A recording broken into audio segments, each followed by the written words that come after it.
ভারতে মুসলিমদের উপর হামলা, নয়াদিল্লিকে সতর্ক করল ইসলামাবাদ।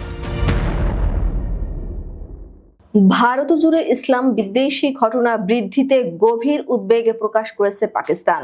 শনিবার এক বিবৃতিতে পাকিস্তানের পররাষ্ট্র মন্ত্রণালয়ের মুখপাত্র শফকাত আলী খান বলেন, ভারতে মুসলিম সম্প্রদায়ের উপর ঘৃণাত্মক বক্তব্য, বৈষম্যমূলক পদক্ষেপ এবং রাষ্ট্রীয় নীরবতা আন্তর্জাতিক সম্প্রদায়ের জন্য গভীর উদ্বেগের বিষয়। শনিবার এক প্রতিবেদনে এ খবর দিয়েছে জিও টিভি। প্রতিবেদনে বলা হয়েছে, পাকিস্তানি মুখপাত্র আরো বলেন, পাকিস্তান ভারত সরকারকে আহ্বান জানায় তারা যেন জাতি ধর্ম নির্বিশেষে সকল নাগরিকের অধিকার ও নিরাপত্তা নিশ্চিত করে।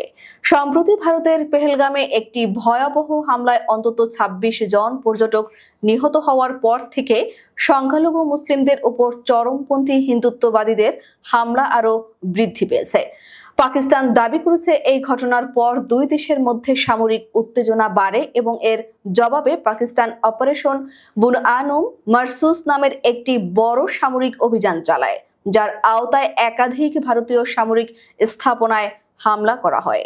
ভারতে এপ্রিলের ২২ তারিখের ওই হামলার পর থেকে দিল্লি ভিত্তিক সংগঠন association for protection of civil rights এর তথ্য অনুযায়ী দেশ জুড়ে অন্তত ১৮৪টি ইসলাম বিদ্বেষী ঘটনা রেকর্ড করা হয়েছে।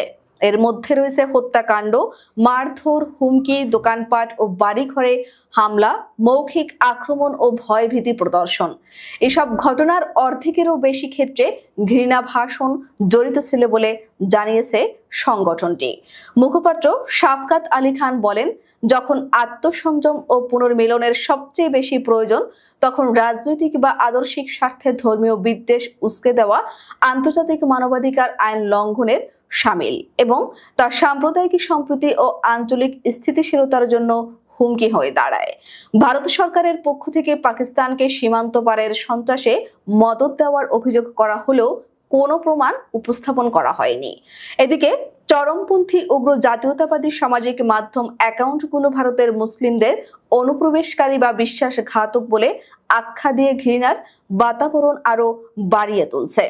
ভারতের কট্টর হিন্দুত্ববাদী সংগঠন বিশ্ব হিন্দু পরিষদ সরকারকে পাকিস্তানের নাগরিক ও তাদের স্লিপার সেলগুলোকে বহিষ্কারের আহ্বান জানায়।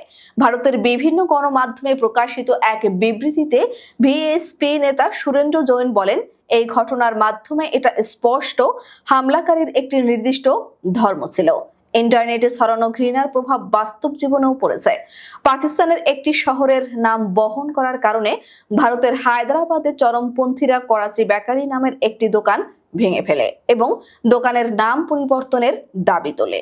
এছাড়াও ইউটিউবে পহলে ধর্ম পূজা শিরোনামের একটি গান ছড়িয়ে পড়েছে, যাতে ভারতীয় মুসলিমদের হিন্দুদের বিরুদ্ধে ষড়যন্ত্র করার অভিযোগ তুলে দেশ ছাড়ার আহ্বান জানানো হচ্ছে।